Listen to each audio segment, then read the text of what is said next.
Hormuz প্রণালী নিয়ে যখন টানটান উত্তেজনা আমেরিকা ও ইরানের মধ্যে, সেই মুহূর্তে ইরানের পক্ষ থেকে আসলো বড় এক ঘোষণা, আমাদের মাথা নত করানো যাবে না। মার্কিন হুমকির জবাবে এমন কঠোর বার্তাই দিলেন ইরানের প্রেসিডেন্ট মাসুদ পেজিশকিয়ান। তিনি স্পষ্ট ভাষায় বলেন, শিয়া মতাদর্শের অনুসারীদের ভয় দেখিয়ে কিংবা শক্তি প্রয়োগ করে দমিয়ে রাখা সম্ভব নয়। ইরান কখনো আত্মসমর্পণ করে না। আল জাজিরা প্রতিবেদনে বলা হয়েছে, সামাজিক যোগাযোগ মাধ্যম এক্সে দেয়া এক পোস্টে পেজিশকিয়ান জানান, তিনি ইরাকের প্রধানমন্ত্রীর সঙ্গে মধ্যপ্রাচ্যের চলমান উত্তেজনা নিয়ে গুরুত্বপূর্ণ আলোচনা করেছেন। একই সঙ্গে তিনি যুক্তরাষ্ট্রের প্রতি আহ্বান জানান, মধ্যপ্রাচ্য থেকে সামরিক হুমকি ও চাপের রাজনীতি সরিয়ে নিতে।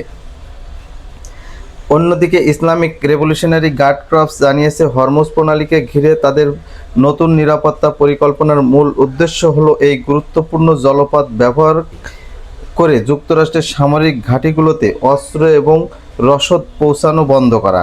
তাদের দাবি, হরমুজ এখন শুধু একটি সমুদ্রপথ নয়, এটি পরিণত হয়েছে শক্তি লড়াইয়ের কেন্দ্রবিন্দুতে। বর্তমান যুক্তরাষ্ট্র ইরানের চলমান আলোচনার সবচেয়ে জটিল বিষয় হিসাবে উঠে এসেছে হরমুজ প্রণালীর নিয়ন্ত্রণ ও নিরাপত্তা ইস্যু।